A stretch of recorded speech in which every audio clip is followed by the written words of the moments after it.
네, 안녕하세요. 저는 25살 대학생 이라고 합니다. 제가 전공이 일어일문학과다 보니까 이제 일본에서 일을 하고 싶었는데 일본의 취업 비자를 따기 위해서 한국어 교원을 준비하게 되었습니다. 네, 저는 이제 거의 1년에 가까운 수험 기간을 가졌고요.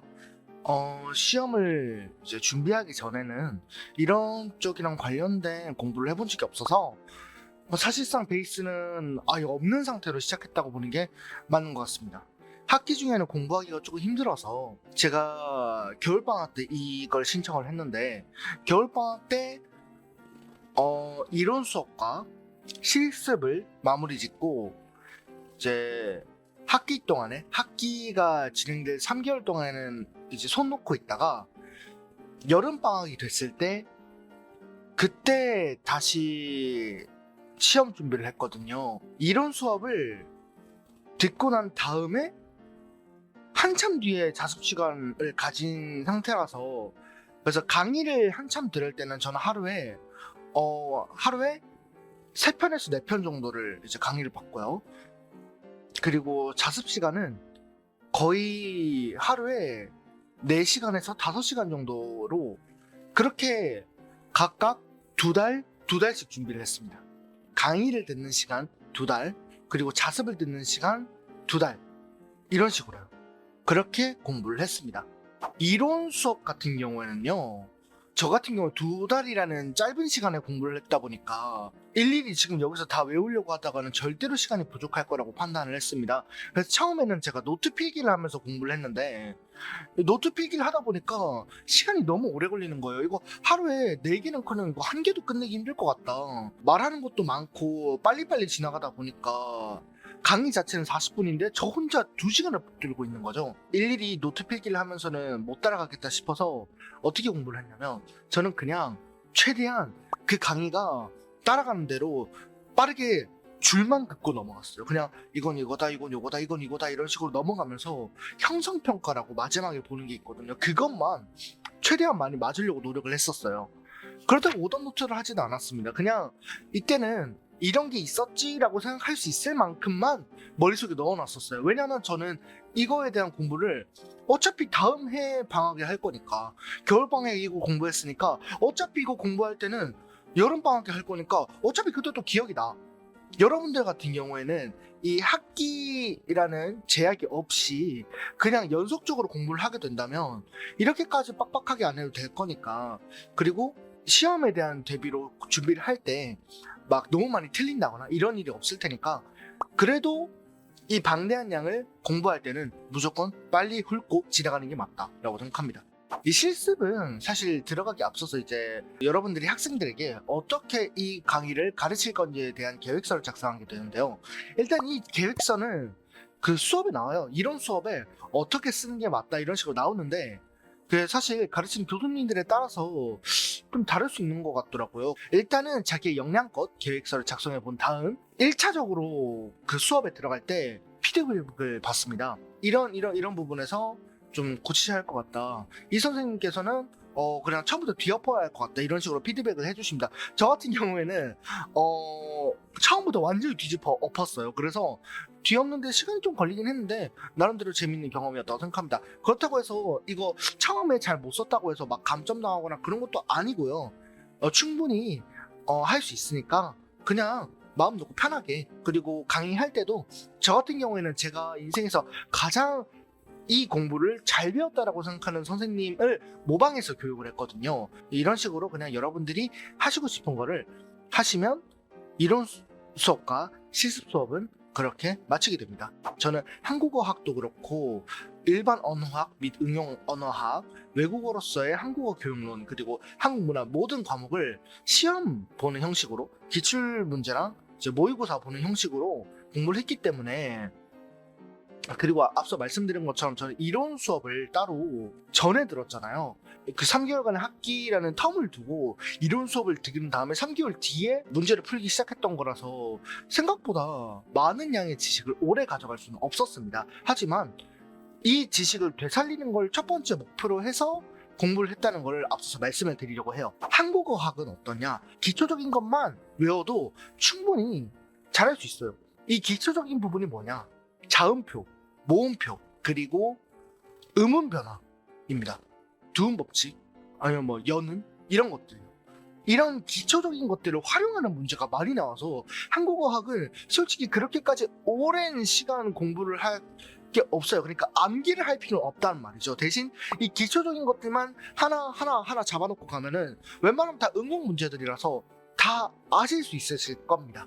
이제 일반 언어학 및 응용 언어, 이것도 아까 말씀드린 것처럼 기출 문제를 풀고 모의고사를 풀었는데 이거는 암기 형식으로 풀어야 하다 보니까요, 최대 많이 외워야 돼요. 근데 저는 교재를 보는 건 추천하지 않고요, 답안지 보는 걸 추천드리는 편입니다.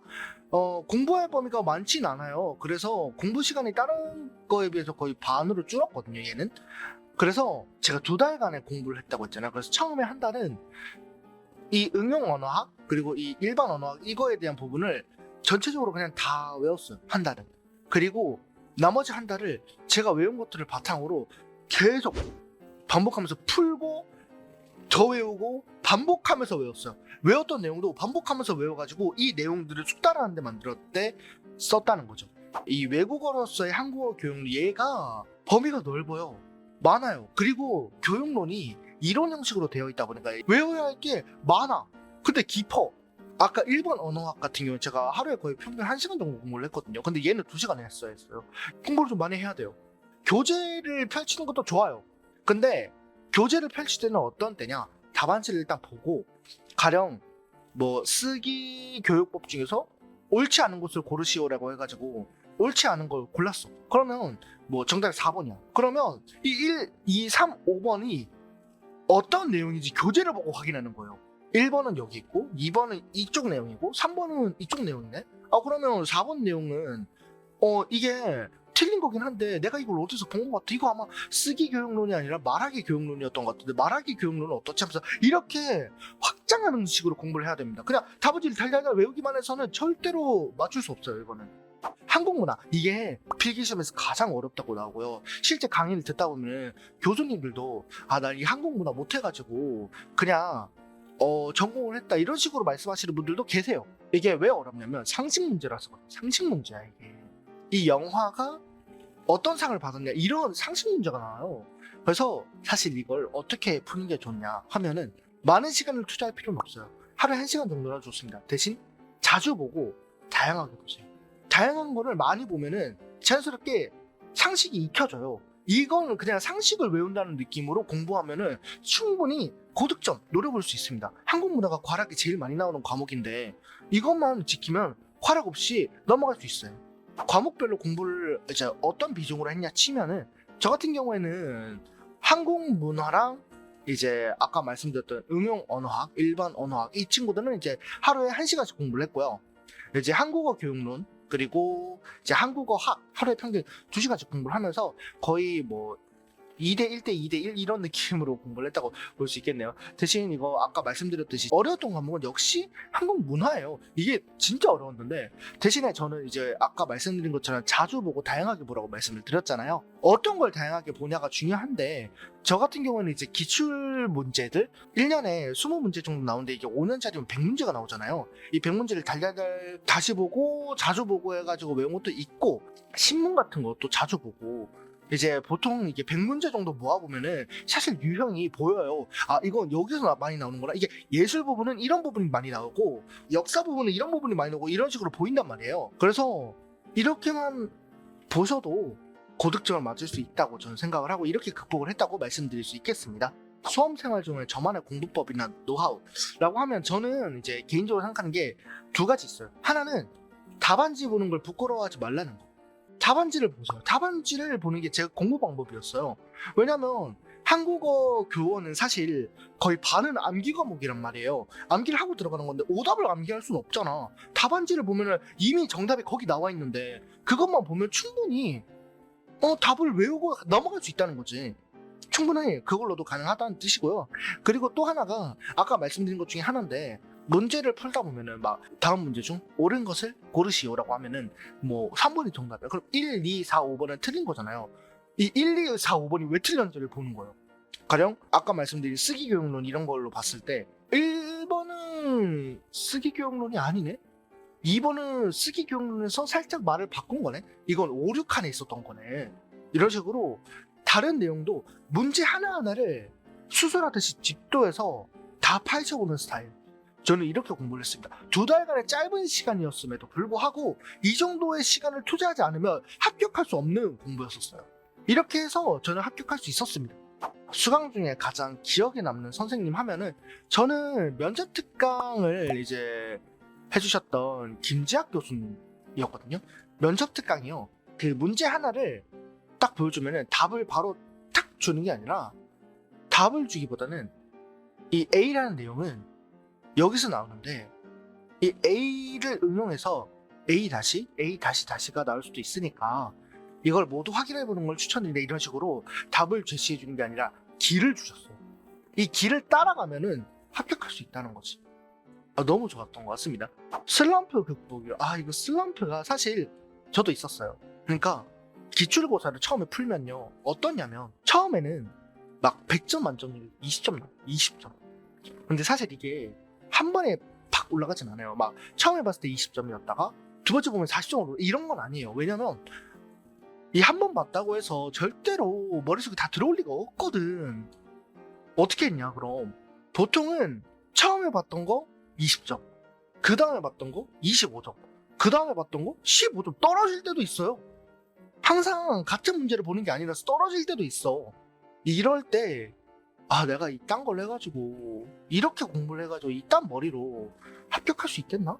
그래서 슬럼프가 온 적이 있었습니다. 저도. 근데 이게 극복하는 방법이 그렇게 어렵지 않더라고요. 어떻게 하는 거냐면 그냥 놀아요. 하루 놀아.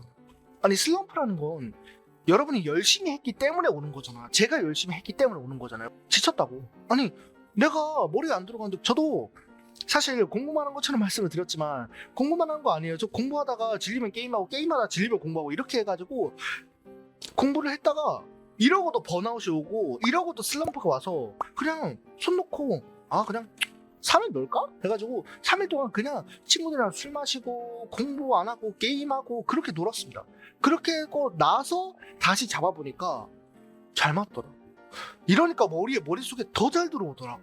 그러니까 여러분들도 혹시 슬럼프가 오신다면 그냥 마음 놓고 오시면 좋겠습니다. 그리고 실제 시험은요, 이게 생각보다 진짜 어려워요. 그러니까 준비를 할 수 있으면 최대한 준비 많이 하고 가는 게 좋아. 최대한요. 이제 웬만하면 제가 추천드리는 거는 어떤 정도냐면 2달보다는 전 2달에서 살짝 아쉽게 점수를 받은 느낌이 없지 않아 있거든요. 그래서 솔직히 말해서 3달 공부하면 무조건 합격할 수 있어요. 3달 공부하면 무조건 합격할 수 있어요. 물론 그동안에도 여러분들의 노력은 필요합니다. 저도 그랬으니까요. 근데 충분히 여러분들이 공부를 할 의지만 있다면 충분히 합격할 수 있는 기간이라고 생각을 하고요.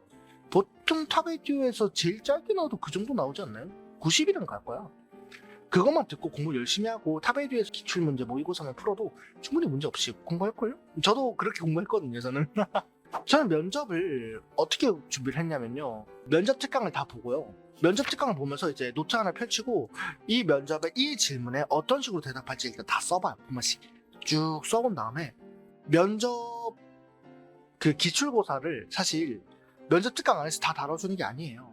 면접을 그토록 많은 사람이 봤을 텐데 면접 기출고사가 몇 개가 나오겠어. 그러니까 인터넷을 찾아보기도 하고요. 이미 너무 늦어가지고 저 같은 경우에는. 근데 만약에 제가 돌아갈 수 있다면 책을 무조건 살 거예요. 여러분들은 책을 사서 공부하는 걸 추천드립니다. 진짜로요. 인터넷에서 여기저기 흩어져 있는 이제 그런 것들을 보고 이제 그런 것들로만 준비를 하면은 제가 그렇게 해봐서 아는데 너무 힘들어요. 그냥 책 보고 편하게 준비하세요. 면접 시험장 들어가니까 이제 면접관 3분이 이렇게 떡 앉아 계셔가지고 일단 첫 번째 질문이 뭐였냐면 철수가 집에서 밥을 먹지 않았다라고 하면 이 문장에 들어가 있는 중의성은 몇 개가 있느냐 라고 질문을 하셨는데 이런 식으로 문법 문제가 좀 나와요. 문법 문제가 한 명은 꼭 물어보십니다. 그래서 전 그때 이제 막 철수가 식사를 하지 않았고 철수가 집에서 밥을 먹지 않고 빵을 먹었다거나 다른 걸 먹었을 가능성도 있는 거고 아니면은 철수가 집이 아니라 밖에서 밥을 먹고 왔을 수도 있다. 이런 식으로 말씀을 드렸고요. 이제 두 번째가 신조어 교육. 비규범적 표현에 대한 교육에서 어떤 견해를 가지고 있는가였거든요. 저는 이제 신조어나 비규범적 표현 같은 경우에는 사실 꼭 주류 교육 막 메인으로 삼을 것까지는 아닌 것 같다. 대신 그럴 필요는 없으나 짜투리 교육 같은 걸로는 뭐 충분히 효율을 발휘할 수 있다고 생각을 하고 있고, 그리고 언제든지 언어의 특성상 신조어나 비규범적 표현도 사전에 등재돼서 표준어가 될 가능성도 있기 때문에 이에 대한 조사도 항상 필요하다는 걸로 생각된다, 이렇게 말씀을 드렸고요. 마지막으로 이제 한국 문화를 외국인한테 가르칠 때 어떤 걸 가장 중요하게 생각할 거냐 이런 식으로 여쭤보셔가지고, 저 같은 경우는 이제 전공이 일어니까요. 일어 일문학과다 보니까 저는 일본어를 전공하고 있고, 만약에 교수를 하게 된다면 일본인을 대상으로 교수할 가능성이 높다고 생각을 합니다. 그래서 저는 역사에 관련된 문화를 가장 중요하게 생각을 하고 있고요. 한국과 일본은 역사적으로 갈등이 많은 나라이기 때문에 서로가 교육을 받는 내용이 다릅니다. 그렇기 때문에 서로가 다른 교육을 받는 만큼 다양한 인식에서, 다양한 입장에서 역사적인 의견을 교육을 해주고 싶고, 그렇다고 해서 결단코 강요는 아닐 것이다. 강요는 하지 않으되 이제 그 학생의 판단에 오로지 맡기되, 저는 그 친구가 판단할 수 있도록 다양한 역사들을 가르칠 수 있게, 그런 문화를 중요하게 여길 수 있게끔 이제 유도할 생각이다라고 이제 말씀을 드렸습니다. 면접 시험에서 가장 어려웠던 질문이 제일 첫 번째 질문이었거든요. 그 철수는 집에서 밥을 먹지 않았다라는 질문이요. 사실 처음에는 저는 그렇게 대답을 했어요. 철수는 집이 아닌 다른 곳에서 밥을 먹었다거나, 철수는 집에서 밥이 아닌 다른 것을 먹었다라고만 이제 말씀을 드렸는데, 계속 같은 질문을 한번 더 던지시는 거예요. 계속. 그래서 그것뿐이에요? 철수는 집에서 밥을 먹지 않았다. 정말 그것뿐이에요? 이런 식으로 물어보니까 제가 되게 당황했는데, 마지막에 철수는 식사를 하지 않았다는 뜻도 있을 것 같습니다, 이런 식으로 얘기를 하고 그냥 끝냈던 기억이 있습니다. 제가 합격을 한 이유는 노력해서라고 생각해요. 이 짧은 기간, 그리고 어느 정도 제약이 있는 경우에도 노력을 했기 때문이라고 생각해요.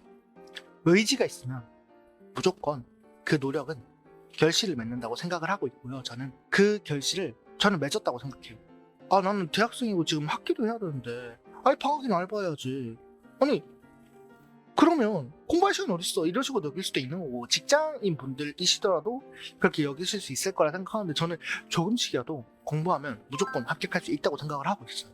그런 시험이에요. 이 시험은 공부를 어느 정도 했고 노력을 어느 정도 했는지를 보는 시험이고, 노력했다? 그러면 합격할 수 있는 시험입니다. 무조건 가능해요. 저는 그래서 합격할 수 있는 거고, 여러분들도 합격할 수 있다고 생각을 해요. 타비티 교육원의 좋은 점? 저는 기출문제랑 모의고사 그거 제시해 준 게 너무 좋았어요. 이게 사실 그 문제지를 사도 그거 나오거든요. 그냥 문제지를 사도 그 타베듀 교육원에서 주는 그 기출고사, 그 모의고사 거의 비슷하게 나와요. 그러니까 굳이 돈을 더 쓸 필요가 없다는 거죠. 물론 그럼에도 책을 사는 게 더 좋긴 합니다. 답안지가 되게 잘 돼 있어요. 답안지가 되게 잘 돼 있어. 책을 사는 걸 추천하긴 하는데, 일단 어느 정도의 공부까지는 커버할 수 있고, 이론 수업도 타베듀 교육원 덕분에 저는 되게 잘 넘어갔다는 기분도 듭니다. 그리고 공부를 했으니까요. 지금 이 영상을 보고 계실 여러분들께 드리고 싶은 한마디는, 노력을 하고 있으면 포기는 하지 말라는 거. 진짜 손 놓는 순간 그건 진짜 끝이에요. 제가 아까 말씀드렸던 막 힘들어서 슬럼프가 와서 쉬자는 괜찮은데요, 그냥 포기하자 라는 마음으로 손을 놓지는 않으셨으면 좋겠어요. 여러분, 이 시험은 공부하면 무조건 합격할 수 있는 거니까요.